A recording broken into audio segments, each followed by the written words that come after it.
That fresh morning. That fresh morning. Vous êtes sur les 104.5 Urban FM, la station urbaine. Deuxième invité de notre émission ce matin, on a Monsieur Bongo Akanga Barthélémy, qui est le président de la Fédération des échecs. On a Madame Kenge, qui est la directrice de la communication de Sono Assurance, et Monsieur Merino, qui est le premier conseiller d'ambassade d'Espagne. Ils sont avec nous ce matin pour parler de la 3e édition du tournoi d'échecs de Libreville à l'hôtel Hibiscus. Madame Kenge, bonjour. Bonjour Dafresh. Comment allez-vous ce matin? Ça va très bien. Directrice de la communication. Je vais justement rectifier. Directrice peut-être un jour. Pour le moment, je suis responsable communication sur l'assurance. Ah d'accord, voilà. C'est joli ce qui est écrit. Hein. Jusqu'à preuve de contraire, je sais encore lire. Tu sais que l'erreur est humaine, donc... Alors, vous organisez avec la fédération, c'est la fédération, oui, la Fédération gabonaise des échecs. Des échecs, vous organisez le 3e tournoi de Libreville. En fait, nous sommes sponsors, l'un des principaux sponsors de ce tournoi de Libreville. Donc, toute l'organisation, en fait, revient à Monsieur Bongo. Donc, nous, Sono Assurance, nous les accompagnons dans la mise en œuvre de cet événement en fait qui va se passer à Libreville pour la 3e fois. Sono, vous allez assurer les joueurs d'échecs, c'est pas dangereux les échecs? Pourquoi? Non. Ils vont assurer les pions. Alors, comme vous savez, Sono Assurance, on fait pas que dans les assurances, mais nous avons dans nos champs d'action la culture, le sport, l'éducation, la santé. Et là, du coup, on a là un sport qui en fait englobe tous ces aspects-là. C'est un sport qui permet aux personnes de développer leur QI. C'est un sport culturel. C'est un sport qui permet aussi, donc, par exemple, de récupérer facilement lorsqu'on a eu un accident, par exemple, AVC. Donc là, on rentre dans le domaine de la santé.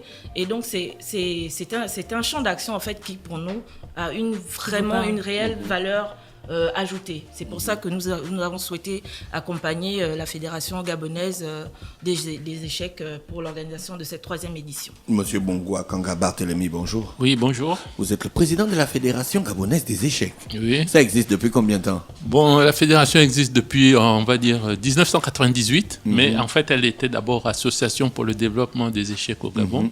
Et en 2016, nous sommes passés fédération. Et nous travaillons pour faire en sorte qu'on puisse démocratiser la pratique de ce sport ici au Gabon. Les échecs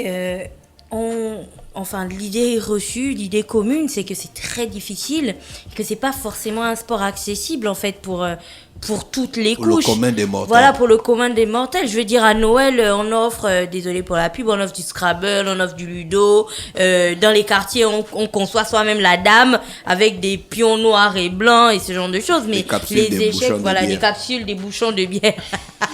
Mais les échecs, c'est de plus en plus rare. Alors, vous dites que, j'ai dit c'est de plus en plus rare. C'est pas très courant. Vous dites que l'association existe depuis 1998. Comment, qu'est-ce que l'association fait depuis 1998 pour justement démocratiser les échecs au Gabon et casser avec cette idée reçue de jeu inaccessible? Bon, effectivement, ça c'est, comme vous avez dit, ce sont des idées reçues qui malheureusement, excusez-moi, sont fausses. C'est-à-dire, le jeu d'échecs est accessible à tout le monde. C'est-à-dire, à un moment donné, c'est vrai, nous sommes en train de combattre ce genre d'idées qui circulent sur le jeu d'échecs, comme quoi ce serait compliqué.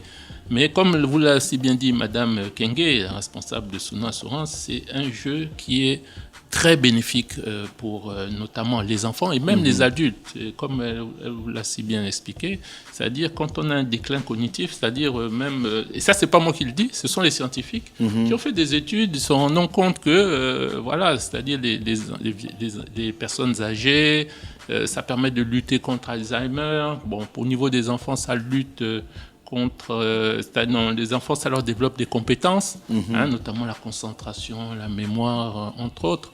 Donc, c'est vraiment un sport qui est bien pour l'être humain. Et on peut le jouer de 7 à 77 ans. Bon, depuis 1998, madame, nous travaillons.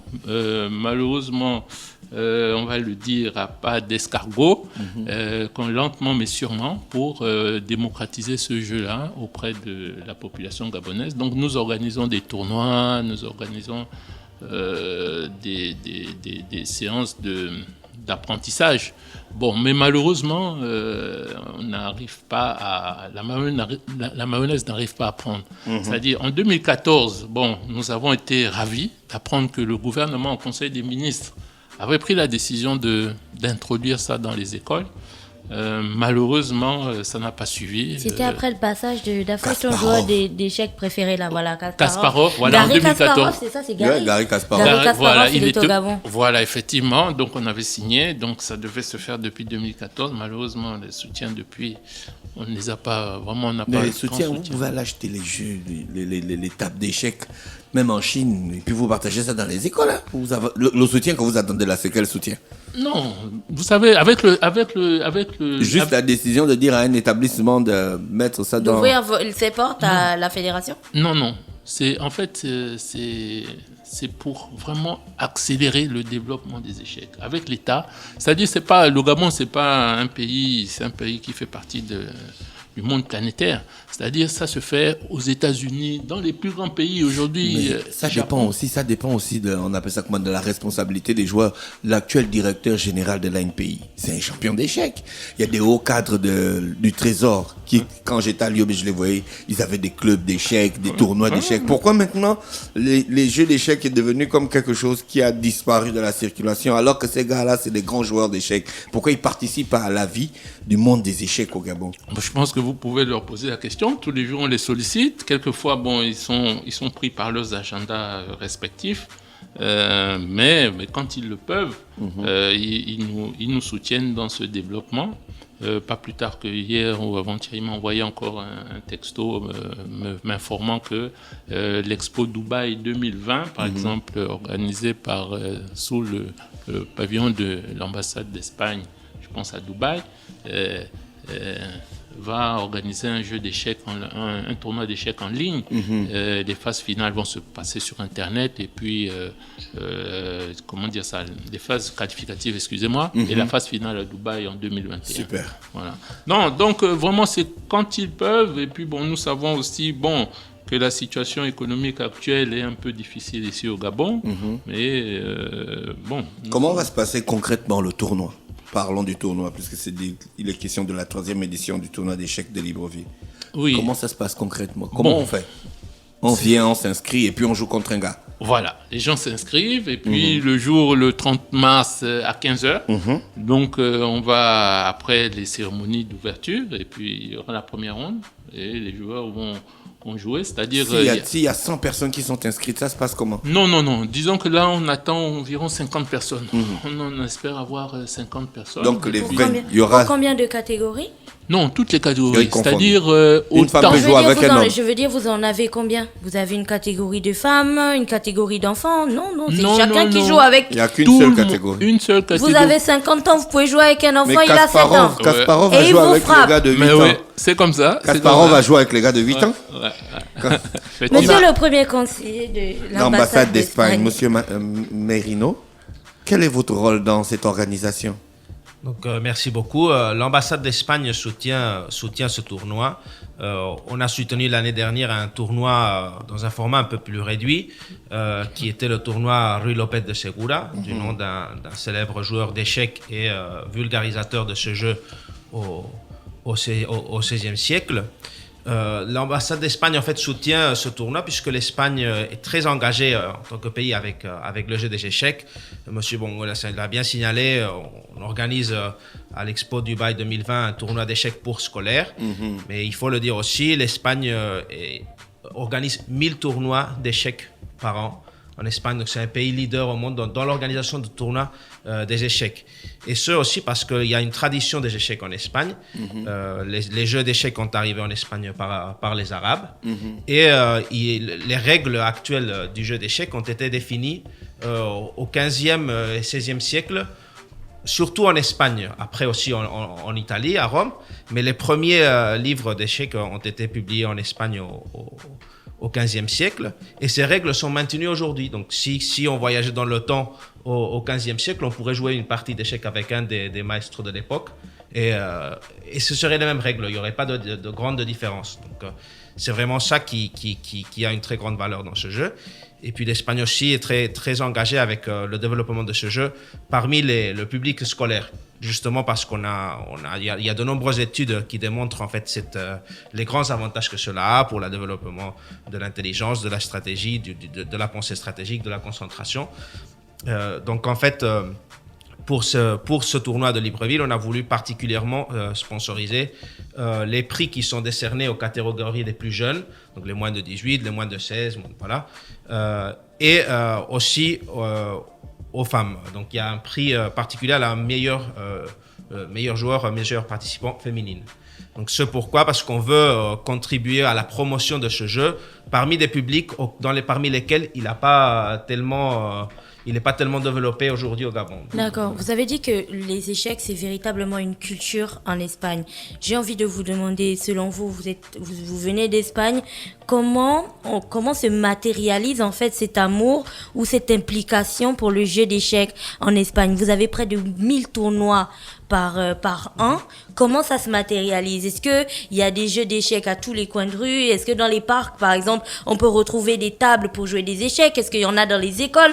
Comment vous avez fait en sorte pour garder cet amour pour les échecs qui part du 15e siècle à aujourd'hui, en 2020, et toujours garder le même dynamisme? Comment ça se passe en Espagne? Voilà, donc en fait, cette image que vous dites de jeux dans les parcs qui se retrouve dans beaucoup de pays d'Europe, il y a une partie en Espagne, mais il y a surtout une question de la fédération des échecs qui organise ces tournois d'une manière très structurée et où les échecs ont vraiment une considération de jeu très organisé. Voilà, donc il y a, à part cette culture, on va dire, plus ouverte, plus populaire, il y a une très grande dynamisme organisatif, on va dire, avec la fédération des échecs qui est très puissante et un soutien public à ce jeu, aussi au niveau scolaire qu'au niveau des adultes. Et donc, il y a aussi une volonté de promotion de cette culture à l'international. D'accord. Donc, durant ce tournoi, vous allez remettre combien de lots à peu près aux gagnants de l'ambassade d'Espagne? Donc, on soutient le prix féminin, qui est à la hauteur de 80 000 francs. Voilà. Et puis ensuite, on soutient une série de prix qui seront décernés par catégorie d'âge. Donc, on va dire des franges d'âge de 2 ans, en gros, moins de 18, moins de 16, moins de 14, moins de 12, jusqu'à moins de 8 ans. Moins de 8 voilà. ans. Donc, c'est une série de catégories d'âge. Bon, après, il y aura 50 participants. On verra si toutes ces tranches d'âge sont représentées ou pas. Donc, voilà, ça va dépendre un peu de ça. Mais l'objectif étant de promouvoir ce jeu des échecs parmi un public qui n'est pas, parmi lequel il n'est pas encore tellement populaire. Monsieur Bongo Akanga, Oui. le descriptif, on dit vous allez un tournoi de 9 rounds au système suisse avec 6 catégories, cadence 1 heure. C'est trop technique ça. Ça veut dire quoi? Non, c'est pour dire qu'il y a 9 rondes. C'est une ronde qui va se dérouler une par jour. Voilà, elle va débuter, comme j'ai dit, à 15h. Sauf en week-end, on va essayer de voir si on peut commencer un peu plus tôt pour terminer. C'est quoi le système suisse? Non, le système, c'est juste une cadence. D'accord. C'est juste une cadence qu'on va utiliser. C'est-à-dire, chaque joueur aura 1h30 pour effectuer 40 coups. Non, on va donner, cette fois-ci, on a dit 1h30 pour toute la partie. D'accord. C'est-à-dire, Et puis on a la petite montre quand on joue en appui voilà, comme effectivement, ça, la l'autre appuie de pendule, l'autre côté. voilà, chacun va appuyer, chacun à son tour, ils vont finir de jouer, ils vont, voilà. Comment on fait Avec- pour gagner aux échecs? On doit prendre la reine ou le roi? Non, le roi. C'est le roi que vous devez mettre en échec et mat. Échec et mat, ça veut dire quoi? Que le roi ne bouge plus. Voilà, c'est-à-dire il n'a plus de case où aller et il ne peut plus, voilà. Il n'a plus de case où aller, il ne peut plus bouger, donc il est échec et Je mat. suis acquis Mais il y a des la rois. possibilité aussi que votre adversaire abandonne avant la partie. C'est-à-dire, bon, maintenant, imaginez que malencontreusement, cet adversaire n'est pas concentré, vous arrivez à lui prendre une pièce ou sa dame. Donc la personne décide d'abandonner et puis vous pouvez gagner. Monsieur Donc, Mondo, il faut combien de temps à un individu normal pour apprendre les jeux d'échecs? non, pour apprendre la base de développement Le du pièce. ludo, c'est 1 minute. Hein. Non, pour le Le développement. ludo, c'est un grand truc. Hein. Pour le mouvement des pièces, bon, on va dire à peu près, 4 heures, 5 heures, 6 heures de temps, juste pour apprendre le mouvement des pièces. Échec, c'est un avertissement, hein? Oui, c'est-à-dire Après- on met votre échec, votre Après, en quand échec, on dit il faut le échec dépasser. et maths, c'est fini. Voilà. Quand c'est échec et maths, c'est terminé. Mais après, madame, et après, il y a beaucoup de choses qui interviennent. C'est-à-dire, dans le jeu d'échecs, il y a 3 parties distinctes. Il y a l'ouverture, le milieu de jeu et les finales. Donc, tout ça, maintenant, après, il faut pouvoir apprendre ça. Et ça prend du temps. Disons que pour aujourd'hui, c'est vrai, aujourd'hui, il y a des jeunes grands maîtres qui ont à peine 14, 15 ans, mais qui ont débuté, on va dire, depuis quand ils avaient peut-être 4, 5 ans. Mais en gros, voilà, ça prend quand même du temps pour devenir un très bon joueur d'échecs. Il faut pouvoir faire en sorte que l'enfant se concentre en alliant scolarité et pratique de ce sport-là pour pouvoir devenir meilleur. Mais il n'y a qu'une solution, c'est de jouer régulièrement. Et de temps en temps, aujourd'hui, il y a beaucoup d'outils qui permettent d'apprendre, notamment sur Internet. Et puis, il y a des revues que vous pouvez consulter pour vous permettre. Voilà. Et puis, il y a aussi des cours. Moi, je donne des cours, par exemple, au stade d'Ongongé, tous les week-ends, en matinée. Donc, il y a possibilité d'apprendre. Bon, mais je tiens à dire aussi que pour la vulgarisation, c'est-à-dire on va faire appel à un pédiatre, un docteur pédiatre qui s'appelle le docteur Eliane Bifan, qui va parler le vendredi 3 avril à partir de 15h des bienfaits du jeu d'échecs. D'accord. Bon, malheureusement, certains parents ne sont pas très au courant de ça. On espère que les gens vont se déplacer nombreux pour pouvoir écouter, comprendre que c'est un sport, mais qui est très bénéfique pour leurs enfants. C'est-à-dire sera utile autant sur le plan personnel, autant à l'école, sur le plan scolaire, et aussi dans le monde professionnel. C'est-à-dire à tout moment, ce sera bénéfique pour ces enfants. Madame Kenge, vous voulez ajouter quelque chose? Je rappelle que c'est la 3e édition du tournoi. Vous pouvez venir ajouter ça là. Le tournoi d'échecs de Libreville du 30 mars 2020 au 9 avril 2020 à l'hôtel Hibiscus à lui, avec la participation du champion du Gabon catégorie jeune, monsieur Tari Bongo Ngombele. Ce tournoi est organisé en collaboration avec la Fédération gabonaise des échecs, Sounou Assurance, le ministère des Sports chargé de la jeunesse et de la vie associative. Premier prix, le prix Jean-Pierre Moulin à Yombo, il est de 200 000 francs CFA. Le deuxième prix, 150 000 francs. Le troisième prix, 100 000 francs. Le quatrième prix, il est de 60 000 francs. Le cinquième prix, 50 000 francs. Et le premier prix féminin, il est de 80 000 francs CFA. Madame Kenge, vous voulez ajouter quelque chose? Alors justement, je voulais juste intervenir au sujet du premier prix. Donc je vais donner la parole à Monsieur Bongo qui pourra peut-être vous en dire un peu plus sur le prix Jean Moulin à Yonga. C'est qui Jean Moulin à Yombo? Bon, Jean-Pierre Moulin à Yombo, c'était un compatriote qui malheureusement aujourd'hui, il est décédé depuis plusieurs années. C'était notre meilleur joueur. C'est-à-dire il avait commencé à apprendre en Europe, en France. Il a joué en National 1. Il jouait en National 1. Et quand il est rentré ici au Gabon dans les années 90, c'est lui qui a initié la création de cette association. Et puis il a trouvé de jeunes Gabonais à qui il donnait des cours pour pouvoir développer la pratique de ce sport au Gabon. Donc, je tiens à dire, en 2008, par exemple, nous avons participé aux Olympiades de Dresde. Jusqu'à l'avant-dernière ronde, il avait le meilleur score au premier échiquier. Il avait 8,5 sur 9. Et malheureusement, après, aux 2 dernières rondes, ça ne s'est pas très bien passé. Donc, non, c'était notre meilleur joueur. Et la FIDE lui a même décerné le titre de FIDE Master de manière posthume. D'accord, on a fait le tour de la question. D'autres informations ajoutées? Non. Donc, seulement de dire aux gens de venir découvrir, s'ils ne connaissent pas, c'est aux parents de venir découvrir ce sport-là. D'accord. Le sport à l'hôtel Hibiscus à Lucie. Merci d'avoir accepté notre invitation. Vous souhaite de passer une bonne journée à l'écoute des programmes d'Urban FM. Merci. Start Fresh Morning.